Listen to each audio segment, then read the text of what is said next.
कई साल पहले हिमालय की ऊंची पहाड़ियों के बीच एक घने जंगल के किनारे एक प्राचीन आश्रम स्थित था। उस आश्रम में महर्षि वशिष्ठ रहते थे। वह अपनी गहरी सोच, शांति और ज्ञान के लिए प्रसिद्ध थे। उनके पास दूर दूर से लोग अपनी समस्याएं लेकर आते थे और महर्षि हर किसी को जीवन की नई दिशा दिखाते थे। एक दिन एक युवा व्यापारी जिसका नाम चैतन्य था, आश्रम में आया। उसकी आंखों में बेचैनी थी और चेहरे पर थकान। ऐसा लग रहा था जैसे उसके दिमाग में हजारों सवाल घूम रहे हों। महर्षि ने उसे शांत होकर बैठने को कहा और पूछा, वत्स, कहो, तुम्हारे मन में कौन सा प्रश्न है जो तुम्हें चैन नहीं लेने देता? चैतन्य ने गहरी सांस लेते हुए कहा, गुरुदेव, मैं एक सफल व्यापारी हूं। मेरे पास धन है, यश है, लेकिन फिर भी मैं शांत नहीं हूं। मेरा मन हर समय भविष्य के बारे में सोचता रहता है। अगर मेरा नुकसान हो गया तो क्या होगा? अगर लोग मुझे छोड़ देंगे तो क्या होगा? अगर मैं असफल हो गया तो क्या होगा? गुरुदेव, यह सोच सोच कर मैं थक गया हूं। मुझे इस गहरी सोच से बाहर निकलने का मार्ग बताइए। महर्षि वशिष्ठ ने चैतन्य की बात ध्यान से सुनी और फिर मुस्कुराते हुए कहा, वत्स, तुम्हारी समस्या का हल आज नहीं मिलेगा, लेकिन कल सुबह मैं तुम्हें एक प्रयोग दिखाऊंगा। तब तुम्हें तुम्हारे सवालों का उत्तर मिलेगा। चैतन्य ने सहमति जताई और आश्रम में ही रुक गया। अगली सुबह महर्षि वशिष्ठ ने चैतन्य को पास के झरने के किनारे बुलाया। झरने का पानी बेहद शांत था। महर्षि ने वहां पड़े एक बड़े पत्थर को उठाया और झरने में फेंक दिया। जैसे ही पत्थर पानी में गिरा, झरने में लहरें बनने लगी। महर्षि ने पूछा, वत्स, तुमने क्या देखा?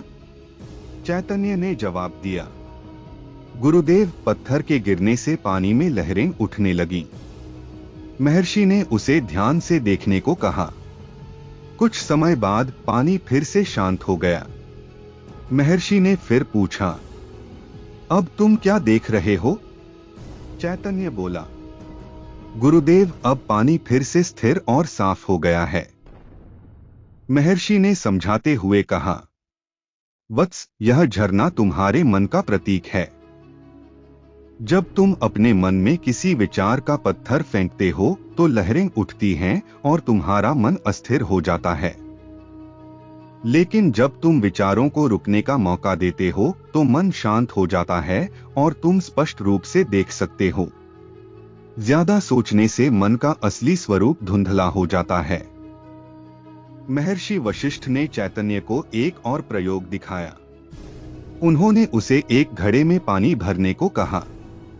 घड़ा भरने के बाद उन्होंने उसे एक चम्मच नमक उसमें डालने को कहा और पूछा, वत्स, अब पानी का स्वाद कैसा है? चैतन्य ने कहा, गुरुदेव, पानी बहुत खारा है।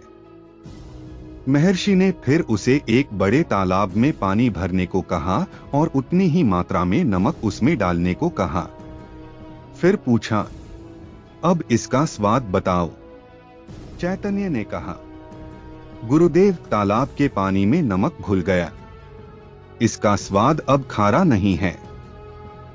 महर्षि ने मुस्कुराते हुए कहा, वत्स, तुम्हारे जीवन की समस्याएं इस नमक की तरह हैं। जब तुम अपनी समस्याओं को अपने छोटे से मन में समेट कर रखते हो तो वे बड़ी और असहनीय लगती हैं। लेकिन जब तुम अपने मन को तालाब जैसा विशाल बनाते हो तो वही समस्याएं छोटी लगने लगती हैं। जीवन को बड़ा बनाओ और समस्याएं खुद ब खुद छोटी हो जाएंगी। महर्षि के इन शब्दों ने चैतन्य के मन को झकझोर दिया। उसने समझा कि उसका असली दुश्मन उसकी सोच है, न कि परिस्थितियां। उसने महर्षि के बताए ध्यान और आत्मनिरीक्षण के मार्ग पर चलने का निश्चय किया। कुछ महीने बीत गए।